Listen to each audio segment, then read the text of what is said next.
নমস্কার দাদা ভাই দিদি ভাইরা, কেমন আছেন আপনারা? আপনাদের আশীর্বাদ ও দোয়ায় আমরাও ভালো আছি। প্রত্যেকেরই শুভ সকাল জানাই। আজকের এক নতুন ভিডিও শুরু করতেছি। তো দাদা ভাই দিদি ভাইরা, প্রতিদিনের মতোই গতকালকেও আপনার আর বৃষ্টি বা ঝড় আর হয়েছে না। সন্ধ্যার সময় আকাশটা কালো ছিল। আমার ভিডিওর শুরুতেই দেখতে পারবেন আকাশটা কেমন কালা ছিল। বিকালবেলা প্রচুর পরিমাণে কালা ছিল। আর সন্ধ্যার সময় যাই হোক তেমন বেশি আপনার বৃষ্টি বাদল হয়েছে না। কয়েকটা দেখা গেছে যে আপনার হালকা কয়েকটা ফুটা পড়িয়াই তারপরে আর কোনো সমস্যা হয়েছে না আর কি। যাই হোক কয়েকদিন যাবত আপনার একাধারে ঝড় বৃষ্টি গেল আর কি। আগে মনে করেন যে আমরা ছোটোবেলা দেখতাম ঝড় তুফান আইলে যেরকম ঘর বাড়ি উড়ায় নিয়ে যাইতো গা। যাই হোক তুলনামূলকভাবে আমাদের এইদিকে বিশেষ করে কম আর কি। অন্যান্য ডিস্ট্রিক্টের কথা কই থাকতাম না, তো আমাদের এদিকে কম, খুবই কম। কারণ আগে তো বিশেষ করে আপনার সনের ঘর আছেন বেশি। এখন তো মানুষ মনে করেন যে বিল্ডিং টিল্ডিং করে একটু শক্ত সামর্থ্য আছে।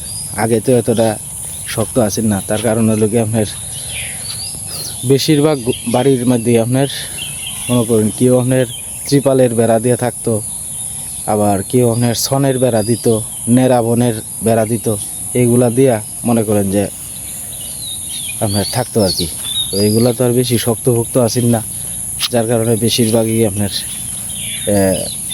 মানে উড়িয়ে যাইতো আর কি। আর এখন তো মনে করেন যে বিল্ডিং টিল্ডিং আছে, তবে ভগবান বা আল্লাহর কাছে বিল্ডিং কেড়ে এর চেয়ে বেশি কিছু করলেও মনে করেন যে যদি ইচ্ছা থাকে উড়ানির, তাহলে আটকে রাখনের মতো কোনো ক্ষমতা নাই। এই হলো অবস্থা। আগের আর এখনের মধ্যে একটু ডিফারেন্স হয়ে গেছে।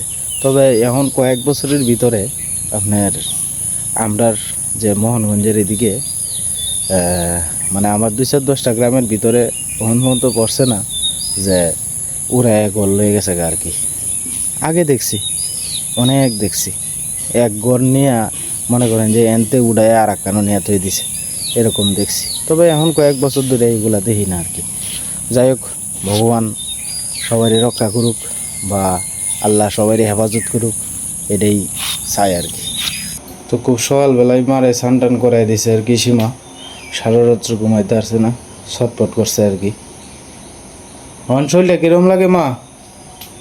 হ্যাঁ হ্যাঁ ঠান্ডা করতে ভালো লাগে। ভালো লাগে? আচ্ছা আচ্ছা, একটু আটাচড়ি করো।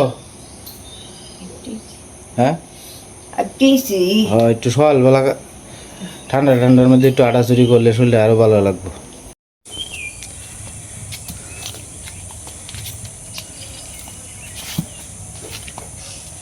হ্যাঁ জুড়ে আডো। গতকালকে আপনার রাত্রিবেলা মা সারা রাত্রে আপনার ঘুমাইতে পারছেন আর কি। ঘরের মধ্যে আটাচড়ি করছিলাম মা। হ্যাঁ ঘরের মধ্যে আসলে অসুস্থ হওয়ার পর থেকেই মার গলার যে আওয়াজটা আছে এটা একবারে ছোটো হয়ে গেছে গা। মানে কথাবার্তা ঠিক মতো বোঝাই যায় না কথা কইলে।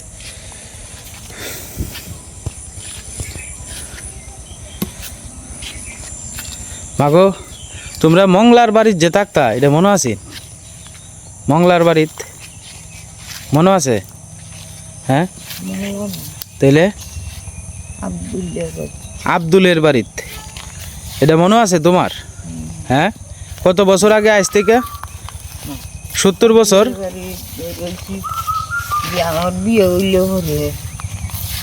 কত বছর আগে? 70 বছর হইতো না? 60-70 বছর হইতো না আগে? মিনিমাম 60-70 বছর আগের আর কি। ওই যে লীলা দিঘির ফাড্ডার ইন্দা না? হ্যাঁ ইন্দা তো তোমরা মনে করো যে যারা আসো তোমার মা তুমি বাড়া ফাট দিতা না? হ্যাঁ বাড়া ফাট দিতা না? ওই যে ডেকি দিয়ে বাড়া ফাট দিতা। লাকড়িটা নিয়েও না আমি, তুমি একটু আডো। আমরা যখন মানে বিশেষ করে আমার বায়ানচারি যখন হয়েছে না, তখন আপনার আমরার মা আমরা তো নিজের বলতে কোনো জায়গা আছি না, ঠিক না মা? আমরা কোনানো রয়েছি মা। ইন্দা কুরান দিয়ে লাও, এই জায়গাটা একটু নোংরা। হ্যাঁ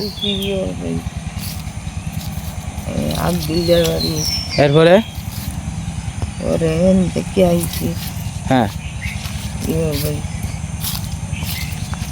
গুহাটো গুফাটো তো রয়েছে গুহাটো না ওই তো এই রামদিনের গড্ডা এনে ও আচ্ছা আচ্ছা ওরে ইয়ে কাছের ইন্দার হ্যাঁ এরপরে এই কোনাটা দিয়ে রাঙ্গাদির আবারই তো রয়েছে ওরে এই শিলার বাড়ি রয়েছি হ্যাঁ আসলে আমরা শুধুমাত্র মানুষের কেউর উড়ানো কেউর বাড়ি এবার রয়েছি শুরু থেকেই তো আমরা তো নিজের বলতে কোনো জায়গা আছি না এরপরে আপনার এই জায়গাটা কিনা হয়েছে আর কি এই জায়গাটা মনে করেন যে 4% জায়গার মধ্যে আমরা 2 ভাই তাহি বর্তমানে আর এছাড়ার বাইরে আমরা কোনো জায়গা বাসা নাই মা তোমার কি মনে আছে মা এই আধা কেজি চাউল রান্তা আমরা 6-7 জনে মিললে যা খাইতাম আমরা সবাইরে বাদ দিয়া পরে মার ভাত থাকতো না মা কইতো আমার ভাত আছে ডেক বড়া ভাত পরে আমি ডেক উদাম করে দেখতাম ভাত নাইগা মানে অর্থাৎ আমরা সবাইরে খাওয়াইয়া মা মনে করেন যে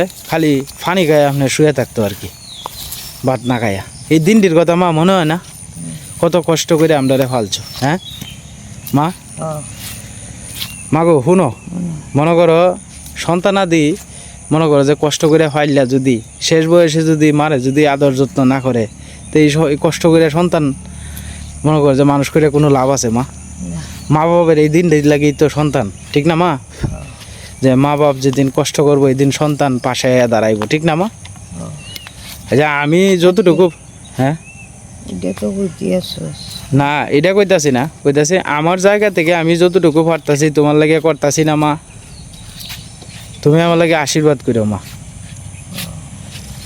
তুমি আমার লাগে আশীর্বাদ করিও ভগবান যাতে আমার সাইডে ডাইল ভাত খাওয়াই যাতে নি তারে আস্তে আস্তে আডো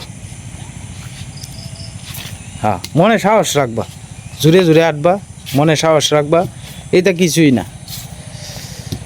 ওহন ভাই ভাই মনে করো যে সকালে কিছু খাইটে একটা ঘুম দিবা লম্বা ঘুম দিবা বুঝছ মা একটা ঘুম দিবা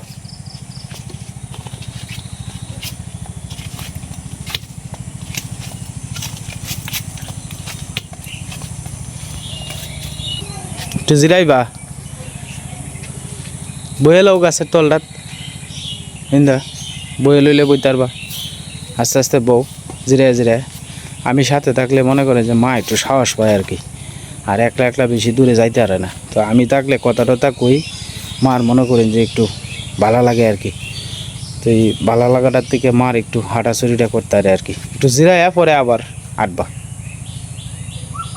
এদিকতে তুলবা এন থেকে শুরু শুরু দিকে কয়েকটা তুলো তো আজকে কচু তোলা হইব আর কি তো কতদিন ধরে কচু শাক খাওয়া হয় না তো আজকে কচু শাক তো মানে মনটাও চাইতেছে কচু শাকের তো কত সুন্দর সুন্দর রেসিপি আছে সীমা কিন্তু সব তো আর বুট দিয়া এটা দিয়া নারকেল দিয়া কত কিছু দিয়ে ভালো লাগে এই কচু শাকেরও অনেক রেসিপি আছে কিন্তু আপনার দেখা গেছে যে অনেক সময়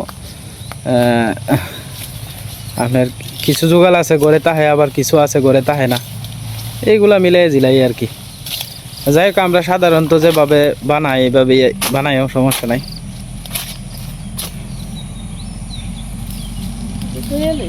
এনে তো পরিষ্কার জায়গাটা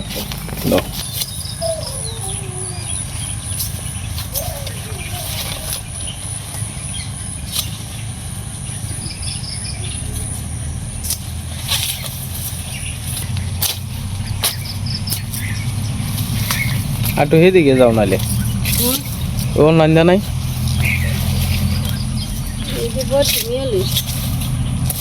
অন্য দিক দিয়ে আছে বোধ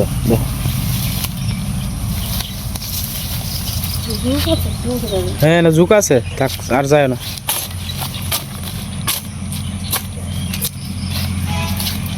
আমি একবার দেখছিলাম সীমা এইগুলা দিয়েও অনেক সময় শাক টাক খায় আর কি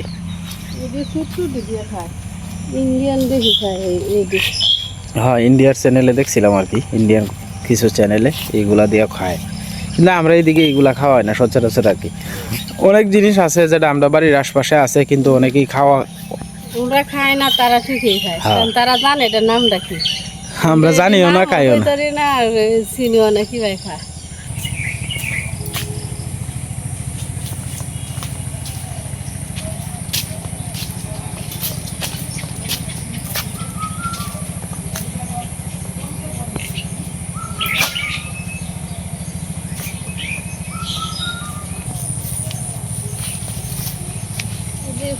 আর কদিন ধরে লতা হবে না, লতা বাড়তে ধরতাছে লতা লতা।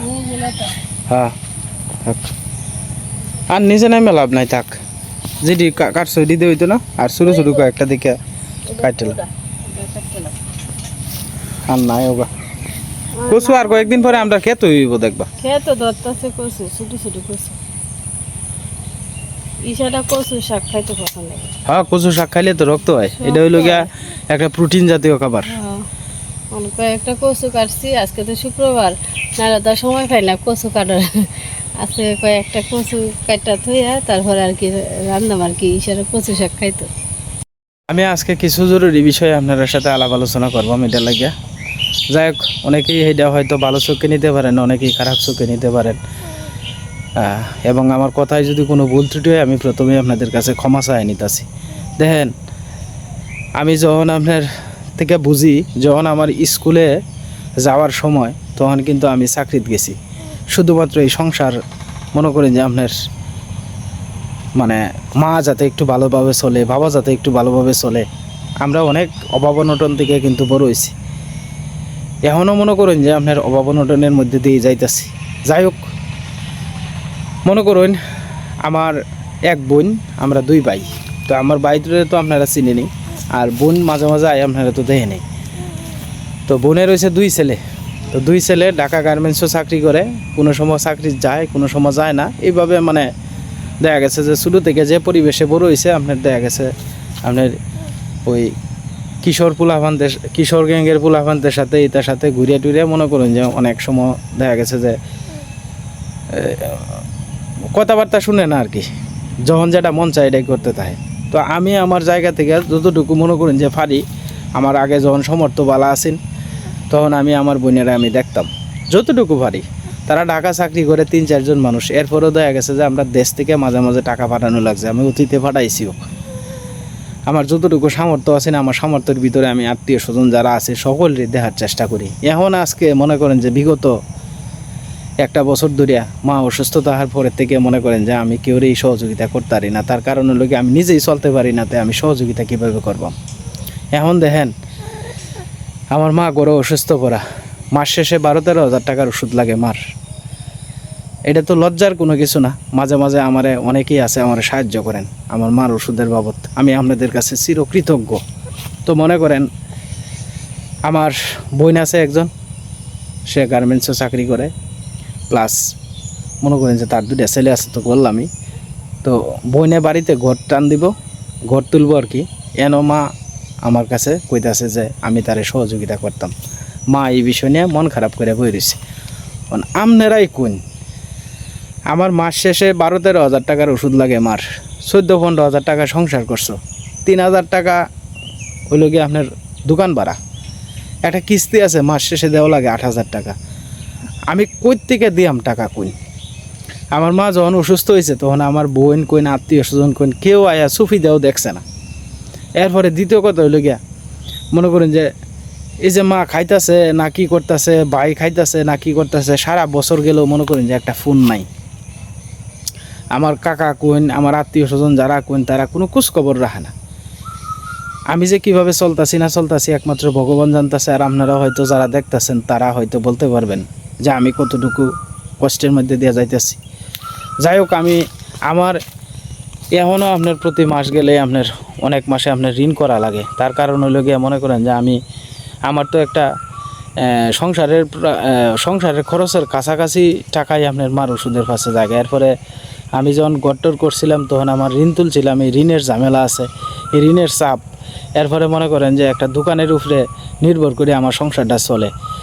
ধরেন আপনার দোকানে 1,500-2,000 টাকা বেচা কিনা হয়, 200-250-300 টাকা লাভ হয়। এটার থেকে আমি কষ্ট মষ্ট করে আমার সংসারটা চালায় নিতেছি।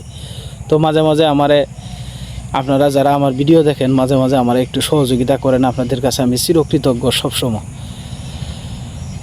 তো মনে করেন এই অবস্থা থেকে আমি কিভাবে কি করবাম দেখেন।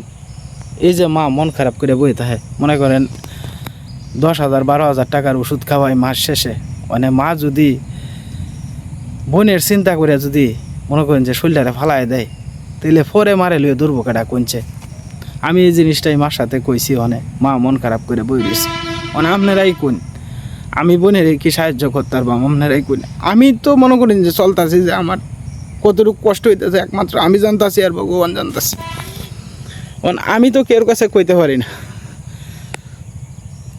মানে বোনেরে কীভাবে সাহায্য করবো। বোন গোর টান দিব 20-50,000 টাকার দরকার, মানে আমি কোত্থেকে বোনেরে টিয়া দিও। মা আমার উপরে একটা চাপ পালাই দেয়। মা এই জিনিসটা বোঝে না যে আমার ছেলেটা কতটুকু কষ্ট করে চলতেছে। অর্থাৎ আমার বোনে মনে করেন যে ফোনে কইব কান্দা কইটিয়া যে তুমি অঞ্জনরে গাও বাউ করে দিত, এই করে দিত। মানে আমার কি মনে করেন যে টাকার ফ্যাক্টরি আছে, যে আমি মনে করেন যে যারা দিলেই টাকা ভরবো। আর আমি মাঝে সাঝে যে দুঃখ প্রকাশ করি আপনাদের কাছে, আজকে যদি আমার সামর্থ্য থাকতো তাহলে কি আপনার কাছে আমি শুরু হইলাম হয়। আমার নিজের কাছেও তো শুরু লাগে যে আমি দুঃখ প্রকাশগুলা করি, আমার নিজের কাছেও শুরু লাগে, কিন্তু আমি তো কোনো কিছু করে ভাবাইতারি না। ওখান মনে করেন যে মারে কইলাম যে মা তুমি কি বুঝো না এই জিনিসটা। মনে করেন বোনে ফোন দিব 6 মাস 7 মাস 5 মাস পরে ফোন দিয়া তার যত দুঃখের কথা আছে সব কিছু কইব মার কাছে। মা এইগুলা টেনশন নিয়া মনে করেন যে আপনার অবস্থা খারাপ হয়ে যায়। এরপরে মারে লয়ে দৌড়াদৌড়ি করন লাগে। আমার ফোন দিছস তুই বালামন্দ কথা জিগা যে মা তোমার শরীরের অবস্থা কীটা, কী সমস্যার। ফোনটা দিয়ে এই করবো আমি গড্ডা ই করবো, আমার টেহা দেব এইটা সেটা। ওখান মনে করেন টেহা কি কেউ কামায় লয়ে বই দিছে, আমি চলতেছি কত দুঃখে কষ্টে। এই যে আমার একটা সেরি বড় হইতেছে, এই সেরির কী ভবিষ্যৎ আছে, আমার একটা সেরা আছে, এটার কী ভবিষ্যৎ আছে। আমি তো নিজের চিন্তাও করি না কোনো সময়। আমি তো চিন্তা করি যে মা যতদিন পর্যন্ত বাচ্চা আছে, মা একটু সুখে শান্তিতে থাকে যাক, আমার কষ্ট হইলে হোক। ভগবান যদি চায় একসময় না একসময় মনে করেন যে আমার ওই বনে অন মনে করেন আমার দেহি ভিতরটা ফাইটে দিতেছে গা। আমার সবচেয়ে বড় কষ্টের জায়গাটা এটাই যে মা আমার কষ্টটা কি বুঝে না। মা কি আমার কষ্টটা বুঝে না যে আমার ছেলেটা চোখের সামনে কত কষ্ট করতেছে, হ্যাঁ, মানসিক কত টেনশনের মধ্যে আছি। আসলে মনে করেন যে সবচেয়ে বড় কথা হলো কি জানুন, যে সংসারের লেগে সবচেয়ে বেশি খাটবো এই লাস্টে মনে করেন যে কষ্ট পাইব বেশি আর কি। এছাড়া আর কি তা মনে করেন আমি আমার নিজের চিন্তা করছি না জীবনেও কোনো দিন। শুরু থেকে এই কর্ম করে যাইতেছি। যে বয়সে স্কুলের খাতা তাহার, স্কুলের হাতে বই কলম তাহার কথা, এই বয়সে গেছি মানুষের বাড়িতে চাকরি করছি, করিয়া মা বাপরে বালা রাখছি। আজকে আমার মনে করেন যে এই অহন পর্যন্তই আমি খাইতে যাইতেছি, আমার জীবনটাই যাইতেছে। এই ভাই অহন লাস্টে মনে করেন যে যেবেলা সামর্থ্য আছেন এবেলা আমি বোনেরও দেখছি, সবারই দেখছি, কাকারেও দেখছি। ওহন মনে করেন যে না এই জগৎ গীতা জানেন, যতদিন পর্যন্ত পয়সা দিতে পারবেন ততদিন পর্যন্ত আপনি বালা, আর যতক্ষণ পর্যন্ত পয়সা নাই আপনার তখনই আপনি খারাপ হয়ে যাবেন গে। মানে আমার তো সামর্থ্য তখন লাগবো, আমি চলতেছি কত কষ্ট করে, এই জিনিসটাই আমার মা বুঝতেছে না। তো আসলে আপনারাই কই আমি কী করবাম। অন বোনেরাও মনে করেন যে আমি ফোন দিয়া কই যে বোন তুই এই সমস্ত কথা কইস না, আমার সামর্থ্য নাই গে, এটা নাই গে। এই আমার কথা মনে করেন যে শুনে না শুনে আমার কাছে ফোন দিব, দিয়া এই উল্টা পাল্টা কিছু কইব। মা এইগুলো নিয়ে টেনশন করব, পরে দৌড়াদৌড়ি করন লাগে আমার। মার আই যে এই অসুখ কাইল অসুখ, এমনি তো বেডি হার্টের সমস্যা, হাই প্রেশার, এই জিনিসটা মনে করেন যে বুঝতে চায় না। তখন আসলে আমি যে কি করবাম, আমি একটা মানসিক চাপের মধ্যে পড়ে গেছি। কারণ মনে করেন বাচ্চার এটা লাগতেছে, একটা পড়াশোনা করতে গেলে মনে করেন যে কত কিছুরই তো দরকার আছে। সময়তে আমি অনেক কিছুই দিতারি না, অনেক কিছুই আমার সন্তানরা আমি দিতারি না। তো যাই হোক আমি চেষ্টা করি সবার মন রাহার লাগিয়া, কিন্তু মনে করেন যে আমি কুলাই উঠতারি না। ওখানে এই যে মা একটা মানসিক চাপ দিয়ে বই দিছে, মানে মন খারাপ করে গিয়া বেডি বই দিছে। ওই যে অত সীমা বোঝাইতেছে, এটা বোঝাইতেছে, বেডি মন খারাপ করে বই দিছে। মানে আপনারাই কইন আমি কি করব, আমার কি করার আছে। ওখান 2 দিন ভরে ভরে আমার বোনে ফোন দিয়া কইব আমার 20-50 হাজার এইটা সেটা গড় টান দিয়াম, এই টেহা লাগে এই টেহা লাগে। ওখানে আমি এই টেহা করতে গিয়ে বাহরে দিয়াম কইন। আমি তো বিস্তারিত আপনার কাছেই কই। আপনারা দয়া করে আমার একটা পরামর্শ দিবেন। আমি আসলে মানসিকভাবে ভেঙে পড়তেছি, কী করবাম। কারণ উপযুক্ত দুইটা ছেলে আছে, উপযুক্ত দুইটা ছেলে যদি মনে করেন যে কাজ করে, তো আমার থেকেও ভালো মনে করেন যে আপনার রাজার আলে চলতে পারবো। দুইটা ছেলে যদি গার্মেন্টসে সুন্দরভাবে কাজ করে, মনে করেন যে প্রতি মাসে দুইটা ছেলে 20-25 হাজার 30,000 টাকা কামানো কোনো বিষয় না। আমার বোন 15,000 টাকা বেতনের কাজ করে, তো 15,000 আর 20,000 35,000 টাকা মাস আইলে না হয় 20-25,000 টাকা কষ্ট করলো, তাও তো মাসে আপনার 10,000 টাকা সেভ হইতেছে। 1 বছরের টাকা দিয়ে আপনার একটা ঘর তুলতে পারে। কিন্তু মনে করেন যে তারপরেও আমরা যে মানসিক চাপটা দিব, এখন মনে করেন যে আমার 1 লাখ আলি দিব, আর কেউ রে না, চিনছে খালি আমারই। এই যতদিন মন তো বাচ্চা আছি, হয়তো দেখা গেছে যে একদিন এই মানসিক টেনশনের লাগে আমিও নিজেও একদিন স্ট্রোক করে বয়ে থাকবো। আর কি করবো, এছাড়া তো আর করার নাই কিছু। যাই হোক, মনের ভিতরে অনেক দুঃখ জমা আছেন, আপনাদের কাছে শেয়ার করছি। কেউ নিজ ছোটো ভাই হিসাবে ক্ষমা করুন, যে কেউ সন্তান হিসাবে আমার যদি কথায় কোনো ভুল ত্রুটি হয়ে থাকে, আমারে দয়া করে ক্ষমা সুন্দর দৃষ্টিতে দেখবেন। আর দয়া করে আমার একটু পরামর্শ দিবেন, আমি কি করতে পারি, একটু দয়া করে আপনারা পরামর্শ দিবেন, দয়া করে আপনারা। ঘরে যাও, তোমার হাওড়ির দরিয়া কই মা, এই তাড়াতাড়ি টেনশন করো না, টেনশন না করে ঘরে যাও।